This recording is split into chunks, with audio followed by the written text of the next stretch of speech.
Hello everyone, আসসালামু আলাইকুম। আশা করছি সবাই ভালো আছেন। তো আমি আপনাদেরকে বিভিন্ন ধরনের ভিডিও আমি দিয়ে থাকি আমার পেজে। তো আজকে একটু ভিন্ন ধরনের ভিডিও দিব। আজকে আমার পেছনে দেখতে পারতেছেন যে মেন লিফট। আমি চাচ্ছিলাম যে বাংলাদেশ থেকে যেসব মানুষ এসে যে ড্রাইভিং অপারেটরের কাজ করে, যে বিভিন্ন ধরনের অপারেটরের কাজগুলো করে, তাদের লাইফস্টাইল এবং তাদের কাজের ধরন কেমন হয়, আমি সেই বিষয়টা নিয়ে আজকে আলোচনা করার চেষ্টা করব। তো আপনার পুরো ভিডিওটা দেখতে থাকুন, আশা করি আপনাদের ভালো লাগবে। তো গাইজ, দেখতে পারতেছেন আমার পাশে এই মেন লিফট অপারেটর যে চালায় আর কি, সে ব্যক্তি। আমি তার নাম এবং ঠিকানা সবকিছু জিজ্ঞাসা করব, আপনাদেরকে পুরো পরিচয় এবং পুরো ডিটেলস সবকিছু জানানোর চেষ্টা করব। আসসালামু আলাইকুম। ওয়ালাইকুম আসসালাম। প্রিয় দর্শক, আমরা এখন জিজ্ঞাসা করব ভাইয়া বাংলাদেশ থেকে কোন জায়গা থেকে এসছে, বাংলাদেশের কোন জায়গায়। আমরা ফার্স্টে জিজ্ঞাসা করলাম সে বাংলাদেশি, কিন্তু বাংলাদেশের কোন জায়গায়। তো ভাই, আপনার বাড়ি কোথায়? আমার বাসা হচ্ছে ডিস্ট্রিক্ট হচ্ছে রাজশাহী, আর আমার জেলা হচ্ছে চাঁপাইনবাবগঞ্জ। আচ্ছা, আমার বাড়িও কিন্তু রাজশাহীর নওগাঁ জেলায়। যাক, ভালো লাগলো। আর রাজশাহীর যে ভাই ব্রাদার গুলো আছে, রাজশাহী থেকে যারা দেখতেছেন ভিডিও, অবশ্যই আমার চ্যানেলটা সাবস্ক্রাইব করবেন এবং ভাইয়ের জন্য দোয়া করবেন, সে যাতে সুষ্ঠুভাবে আহ, কিছুক্ষণ আগে তাকে জিজ্ঞাসা করলাম সে দেশে যাওয়ার জন্য প্রস্তুতি নিচ্ছে। সে দেশে যাবে, দেশে ছুটি কাটে আবার সম্ভবত আসবে। তো আজকে আমরা চাচ্ছিলাম যে মেন লিফট অপারেটরদের যে তাদের যে লাইফ স্টাইল, তারা যেভাবে কাজ করে, আমি চাচ্ছিলাম এটার উপরে রিভিউ নেওয়ার জন্য।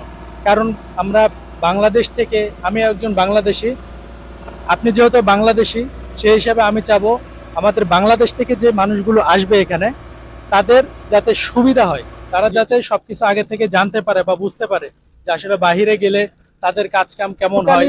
আমি জানানোর জন্য আজকের ভিডিওটা করা। তো কেমন আছেন আপনি? তো আলহামদুলিল্লাহ, আমি ভালো আছি। তো যারা সৌদি আরবে আসতে চায় মেল অপারেটরের জন্য, তো আমি সাজেস্ট করব এইটা কি বাংলাদেশ থেকে শিখে আসতে পারলে সব থেকে বেটার। জি জি, আমি চাচ্ছিলাম যে এই কাজটা বাংলাদেশ থেকে শিখে আসবে নাকি এখানে এসে শিখতে হবে। জি, আমি যেটা বলছিলাম কি সব থেকে বেটার হয় কি বাংলাদেশ থেকে শিখে আসতে পারলে সব থেকে বেটার ভালো হয়। এখানে আসতে হলে কোম্পানির মধ্যে আসলে অনেক কিছু সমস্যা হয়, মানে আর কি সুযোগ পেতে হয়, সুযোগ পেতে সমস্যা হয় সব কিছুর মধ্যে। কিন্তু এই জন্য বলছি কি বাংলাদেশ থেকে শিখে আসলে সব থেকে বেটার হয়। বাংলাদেশ থেকে সার্টিফিকেট থাকলে এখানে আসে শো করলে তার কাছে আর কি জিনিসটা সহজ হয়ে যায় কি হ্যাঁ আমি গাড়ি চালাতে জানি, আমি পারবো সবকিছু, এটাই। তো আমি যেটা বলতেছিলাম যে এই গাড়িটা চালানোর জন্য এক্সট্রা কোনো লাইসেন্স কিংবা অ্যাবিলিটি এরকম কিছু ইকুইপমেন্ট ক্যারি করা লাগে কিনা। জি অবশ্যই, অবশ্যই একটা টিউবই লাগে, এটা হচ্ছে কি ট্রেনিং করা লাগে। ট্রেনিং বলতে হচ্ছে কি প্রথমে তো শিখা লাগবে, না শিখলে তো লাইসেন্স দিবে না কখনো, যে কোনো গাড়ির ক্ষেত্রে। তো অবশ্যই আগে ট্রেনিং থাকা লাগবে, ট্রেনিং এর পরে ওকে লাইসেন্সটা দেওয়া হবে। আপনি যে বারবার ট্রেনিং কিংবা লাইসেন্সের কথা বলতেছেন, এই জিনিসটা কি বাংলাদেশ থেকে দিবে নাকি এখানে এসে সেই জিনিসটা আপনাকে প্রোভাইড করা হয়? এইখানে প্রোভাইড করা হবে সৌদি আরবে, যেখানে চালাবে, যে কোম্পানিতে চালাবে সেইখানে আর কি লাইসেন্সটা দেওয়া হবে। তো আপনি কোন কোম্পানিতে আছেন? আমি এখন নেসমা ইউনাইটেড কোম্পানিতে আছি। নেসমা ইউনাইটেড কোম্পানি। তো আপনার কাছে কি মনে হচ্ছে, নেসমা ইউনাইটেড কোম্পানি কি ভালো, এখানে কি কাজ করা যাবে? আলহামদুলিল্লাহ, আমার কাছে তো ভালোই লাগতেছে। সবার কাছে, আমরা যারা কোম্পানিতে আছি সবার কাছে ভালো। তো আশা করি আমাদের কোম্পানি আলহামদুলিল্লাহ খুব ভালো, স্যালারি দিক দিয়েও খুব ভালো। মাসের 1 তারিখের আগে স্যালারি আসে। আলহামদুলিল্লাহ আমাদের নেসমা কোম্পানি খুব ভালো। তো যাই হোক, ভাইয়ের সাথে কথা বলে আমরা বুঝতে পারলাম যে আসলে আপনারা বাংলাদেশ থেকে কাজ শিখে আসতে পারেন। সব থেকে বেটার অপশন হচ্ছে ওইটা, বাংলাদেশ থেকে কাজ শিখে আসতে হবে। এখানে আসলে হয়তো দেখা যাচ্ছে আপনাদের স্যালারির যে লেভেলটা, এটা একটু কম হয়। এখানে এসে যদি আপনি কাজটা শিখেন, তারপর যদি আপনি এই কাজটা করেন, তাহলে স্যালারি যে ইনক্রিজের অপশনটা, ওটা একটু কম হয়। বাংলাদেশ থেকে যদি আপনি আসেন, তাহলে দেখা যাচ্ছে আপনি হাই কোয়ালিটির একজন হেভি ড্রাইভার কিংবা এরকম একটা মেন লিফট অপারেটর হিসাবে আসতে পারবেন। প্রিয় দর্শক, ভাইয়ের সাথে কথা বলে আমরা যা বুঝতে পারলাম, আমাদেরকে আগের থেকে সচেতন হয়ে তারপরে বাংলাদেশ থেকে বাহিরে আমাদেরকে পা রাখতে হবে, অনেক চিন্তা ভাবনা করে আসতে হবে। তো আরো কিছু আমরা ভাইয়ের কাছে জিজ্ঞাসা করে জানবো আরো কি কি জিনিস আসলে লাগতে পারে। তো ভাই, আপনার এই গাড়ি এখানে এসে পাইতে কতদিন সময় লাগছে? আমার মোটামুটি এটা পাইতে আমার মোটামুটি 1 বছর সময় লাগছে। কারণ প্রথমে হচ্ছে কি সৌদি আরবে তো হচ্ছে কি এই যে কন্ট্রাকশনের কামে হচ্ছে কি সেফটিতে অনেক সমস্যা করে। তো লাইসেন্স না থাকলে গাড়ি চালাতে দেওয়া হয় না এখানে। আচ্ছা, মানে সেফটি। জি জি জি জি, সেফটিতে খুব সমস্যা করে। তো এই জন্যে আমি এখানে খুব কষ্ট করে চালা শিখছি, এটা এখানে অনেক মানে আর কি যাক, সেফটি, অনেক style হ্যাঁ করার অনেক পরে অনেক তারপরে ভাবে অনেক আপনাকে কিছু ভাবে গাড়িটা আমি provide শিখছি। করছে। তো এই জন্য এটাই বলছি কি বাংলাদেশ থেকে শিখে আসা এই জন্য বেটার সব থেকে।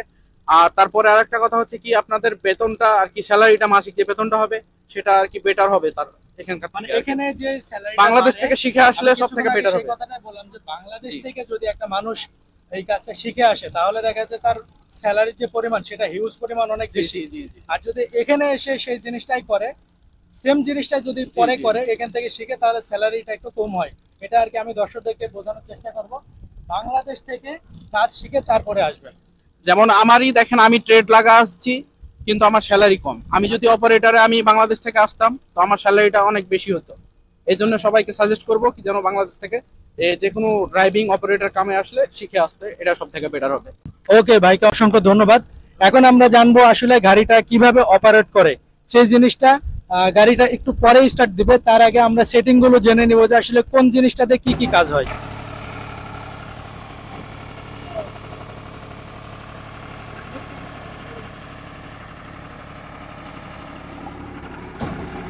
এটা হচ্ছে এক্সেলেটর, মোটরসাইকেলের মতো এক্সেলেটর। এটা হচ্ছে সব থেকে বড় বুম, সব থেকে। এই গাড়ি কিন্তু উপরে যাওয়ার জন্য, মূলত এটাতে উপরে ওঠানোর জন্য হ্যাঁ কাজ উপরে করে। ওঠানোর জন্য এটা বড় বুম।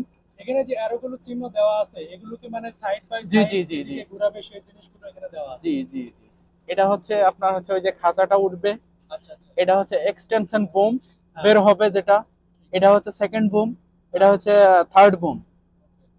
আর এটা হচ্ছে সুইং, এই পাশে ওই পাশে ঘোরার জন্য। আর এটা হচ্ছে স্টার্টার আচ্ছা, সেলফ, মূলত এটা স্টার্ট দেওয়ার কাজ করে জি জি জি। আর এটা হচ্ছে হিটার, ঠান্ডার সময় যদি ব্যাটারি বসে যায় তো এটা হিটারের জন্য। আর এটা গাড়ি জোরে আর আস্তে করার জন্য, এটা হচ্ছে যে চিহ্ন দেওয়া আছে, আচ্ছা আচ্ছা, একটা কচ্ছপের চিহ্ন আর একটা খরগোশের। খরগোশের চিহ্ন। এদিকে করলে জোরে চলবে, এদিকে করলে আস্তে চলবে। আর এখানে হচ্ছে চাবির লাইন, এখানে চাবি দেওয়ার জন্য, মূলত মানে পাওয়ার দেওয়ার জন্য ওটা পাওয়ার দেওয়ার জন্য। আর এটা হচ্ছে সুইচ, এটা অন করা লাগে, তারপরে এটা দিয়া স্টার্ট করা লাগে আমাদেরকে। আর এটা হচ্ছে মূলত হচ্ছে কি এক্সেলেটর। তো আশা করি ভালো থাকবেন, দোয়া করবেন আমাদের জন্য যাতে আমরা চ্যানেলটা আরো ভালোভাবে গ্রো করতে পারি। So thank you.